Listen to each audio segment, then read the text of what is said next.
بعض دفعہ انسان پر جو آزمائشیں آتی ہیں، جو مصیبتیں آتی ہیں، ان آزمائشوں میں، ان مصیبتوں میں اللہ کی طرف سے کوئی نہ کوئی خیر چھپا ہوا ہوتا ہے، بشرطے کہ انسان ان مصیبتوں میں، ان پریشانیوں میں صبر کرے اور وقت کا انتظار کرے اور اللہ پاک کے بارے میں حسن ظن رکھے۔ آج میں آپ کو ایسا واقعہ بتاؤں گا جسے آپ سن کر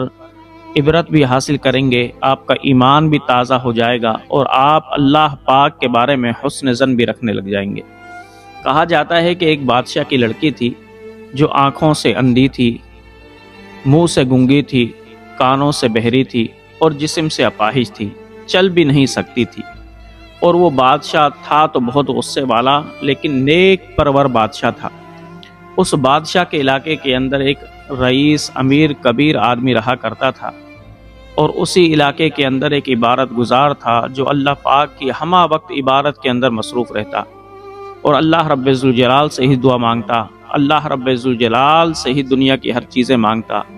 مخلوق سے بے نیاز تھا، ہر وقت اللہ کے ذکر میں اور فکر میں مصروف رہتا اور اللہ رب ذوالجلال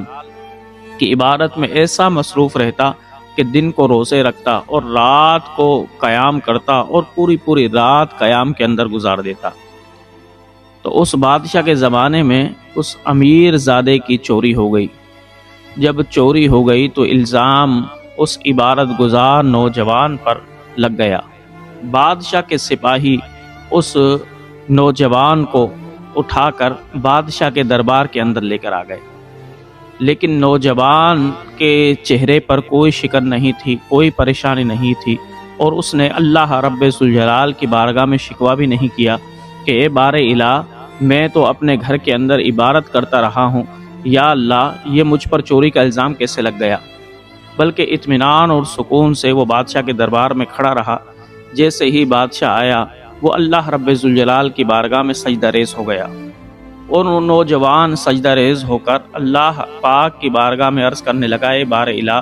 تو جانتا ہے کہ میں چور نہیں ہوں، یا اللہ ابھی آزمائش مجھ پر آئی ہے، اے مالک و مولا تو مجھے صبر کی توفیق دینا، اور یا اللہ میں جانتا ہوں کہ اس آزمائش میں بھی میرے لیے کوئی بھلائی ہوگی، کوئی خیر پوشیدہ ہوگی، اس لیے تو نے مجھے اس آزمائش کے اندر مبتلا کیا ہے۔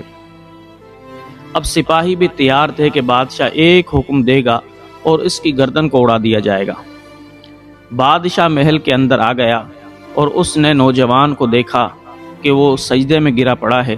تو بادشاہ نے اس نوجوان سے کہا کہ تجھے شرم نہیں آتی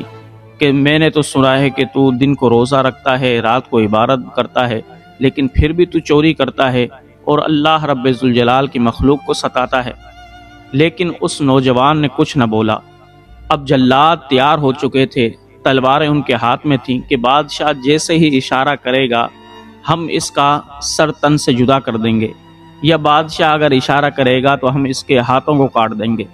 لیکن اس نوجوان نے نہ فریاد کی، نہ آہو فغاں کی، نہ بادشاہ سے اپنی بخشش کی کوئی طلب کی، بلکہ اللہ رب ذوالجلال سے اپنا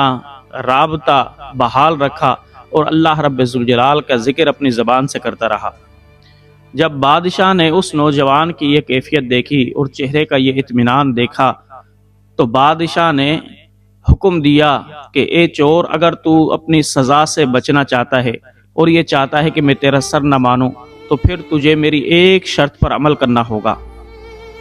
وہ نوجوان کہنے لگا، مر تو میں ویسے ہی رہا ہوں، اے بادشاہ اگر جائز شرط ہوگی تو میں تمہاری وہ شرط قبول کر لوں گا، بتاؤ شرط کیا ہے؟ بادشاہ نے حکم یہ دیا کہ میں تیری شادی اپنی بیٹی سے کرنا چاہتا ہوں، کیا تو اس بات پر راضی ہے؟ نوجوان تو حیران ہو گیا کہ کہاں گدھا کہاں بادشاہ، اور بادشاہ اپنی بیٹی کا رشتہ مجھے دے رہا ہے۔ لیکن نوجوان کو یہ بھی پتا تھا کہ بادشاہ کی بیٹی گونگی بھی ہے، بہری بھی ہے، اپاہج بھی ہے،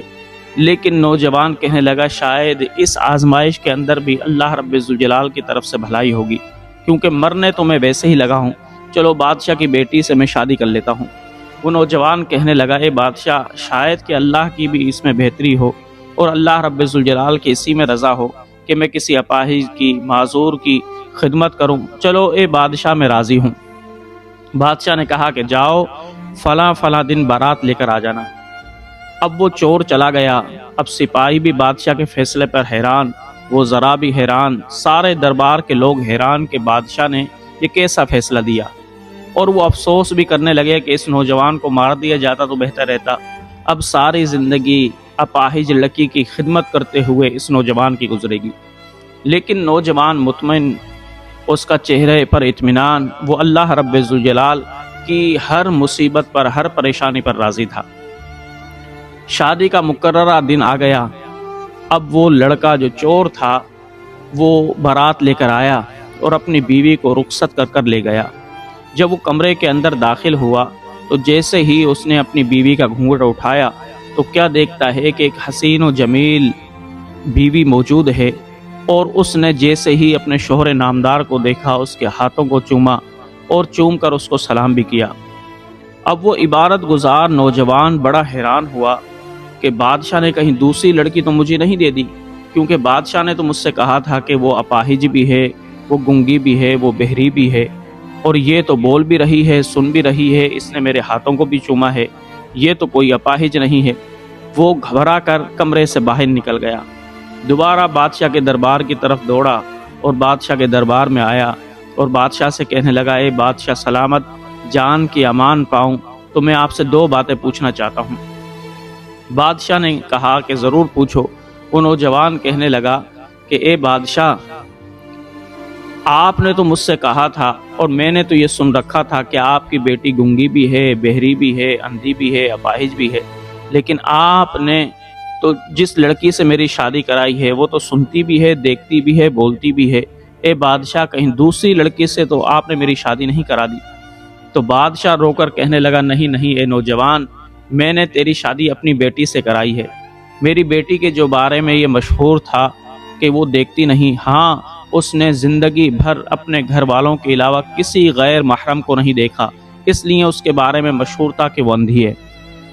اور جو تم نے سن رکھا تھا کہ وہ بولتی نہیں، اصل میں اس نے کبھی اپنی زندگی کے اندر اللہ کے ذکر کے علاوہ، اللہ کی تلاوت کے علاوہ کوئی بات بھی اپنی زبان سے جاری نہیں کی، اس کی زبان سے کبھی بھی غیبت اور چغل خوری جاری نہیں ہوئی، اس لیے مشہور ہو گیا کہ وہ گنگی بھی ہے۔ اور اے میرے بیٹے، میری بیٹی نے تو اپنے کانوں سے کبھی غیبت بھی نہیں سنی، کبھی چغلی بھی نہیں سنی، کوئی دنگے فساد والی بات نہیں سنی، اس لیے مشہور ہو گیا کہ میری بیٹی بہری بھی ہے۔ پھر اے میرے بیٹے، وہ اپاہج ایسے ہے کہ کبھی اس نے بچپن سے لے کر جوانی تک اپنے گھر سے باہر قدم نہ نکالا اور اپنے گھر کے اندر ہی رہی، اور جب بھی رہی اس نے اپنے قدموں کو اللہ کی تلاوت کے لیے استعمال کیا، اللہ رب ذوالجلال کی نماز کے لیے استعمال کیا، اللہ رب ذوالجلال کی اقامت کے لیے استعمال کیا۔ پھر وہ بادشاہ کہنے لگا، اے میرے بیٹے، اب تجھے پتا ہے کہ میں نے تجھ سے شادی کیوں کی؟ اس لیے کہ میں بڑا پریشان رہا کرتا تھا کہ میری بیٹی کو نیک شخص میری بیٹی کی طرح کیسے ملے گا۔ ایک دن میں سو گیا، کسی آنے والے نے مجھے کہا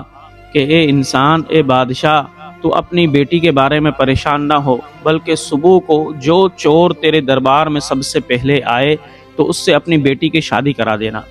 تو میں نے اس سے کہا کہ وہ تو چور ہے اور میں اپنی بیٹی کی شادی اس سے کیوں کرا دوں؟ مجھے کہا گیا کہ وہ چور نہیں ہے، بلکہ در حقیقت وہ اللہ کا ولی ہے، اللہ نے اس کو ایک آزمائش کے اندر مبتلا کیا تاکہ تیرے دربار میں پہنچائے اور تجھے رشتہ دکھائے، لہٰذا تو اپنی بیٹی کا نکاح اس چور سے کر دینا۔ اللہ اکبر۔ دیکھو میرے بھائیوں، میرے نوجوانوں، اللہ رب ذوالجلال نے اس نوجوان کو آزمائش کے اندر مبتلا کیا تو اس آزمائش کے اندر بھی اللہ نے اس نوجوان کے لیے بہتری رکھی، اس نوجوان کے لیے اچھا رکھا۔ اور اس سے یہ بھی معلوم ہوا کہ اللہ رب ذوالجلال سے دعائیں مانگتے رہنا چاہیے۔ وہ نوجوان بھی مالک کائنات کی بارگاہ میں جب بھی عبادت کرتا یہ دعا کرتا کہ یا اللہ، مجھے جو بیوی ملے وہ میری طرح ملے، تاکہ میں بھی رات کو اگر قیام کروں تو وہ بھی میرے ساتھ قیام کرے، میں اگر عبادت کروں تو وہ بھی میرے ساتھ عبادت کرے، اور اے اللہ، جس طریقے سے میں پاک ہوں، میں نے اپنی نظروں کو کبھی غیر محرم کی طرف نہیں اٹھایا، اے بار الہ میری بیوی بھی ایسی ہی مجھے ملے کہ اس نے غیر محرم کو کبھی دیکھا نہ ہو۔ تو اللہ پاک نے اس نوجوان کی دعا کو قبول کر لیا اور اس کو آزمائش میں مبتلا کیا، اور اس آزمائش کے اندر بھی اس کے لیے خیر رکھ دی۔ لہٰذا جب کبھی بھی کوئی مصیبت آ جائے، کوئی آزمائش آ جائے تو صبر کر لیا کریں۔ اس آزمائش میں بھی، اس مصیبت میں بھی اللہ رب الجلال کی طرف سے خیر ہی ہوتی ہے۔ آپ کے لیے اللہ رب الجلال کبھی بھی برا نہیں چاہے گا۔